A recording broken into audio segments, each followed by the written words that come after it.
Hello everyone, it's Mudit and this is the fifth video of the game. So like I said, in this video I'll show you buttons. So I have these three images in the folder right here. So this image is the main image which is going to be shown as the button, and this is how the button is going to look when the cursor is above it. And this image is basically used to find out if the cursor is above the button or not. In the background you don't actually see this. This image is never visible to the user. So in this image, as you can see, there is black and white. It's only black and white, it doesn't have any other color.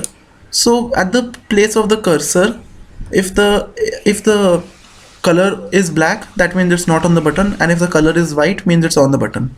So even though this button is very rectangular, you can still consider specific areas. You can consider the whole rectangle as well, but you can still narrow it down to the places you want. So because it's rectangular, it's not a big deal, but the buttons could be complicated as well in the future, and you may want only specific areas to be detected. So that's possible with this option. You can make a black and white image for the button. So I'll show you the script. I'll run the script and show you. So the previous video's content is still there. I just brought it a little down. So that image is there right here, and the font is there from the previous video, and the button is right up. So you can see when the cursor is above it, the color changes. It's actually the image is changing, it's not changing the color actually. So if I click it,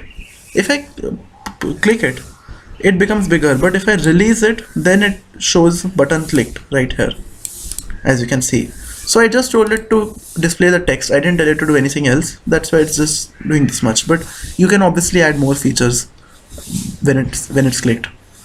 So that's it for this video. In the next video I'll show you 3D for the first time. So I'm going to remove these three things from the screen, and I'm going to put a 3D environment. You can obviously keep this, but it's going to cover the environment, and I'll better remove it. Later I'll add the buttons properly. So thanks for watching. I hope you all like it, and I'll see you all in the next video. Bye.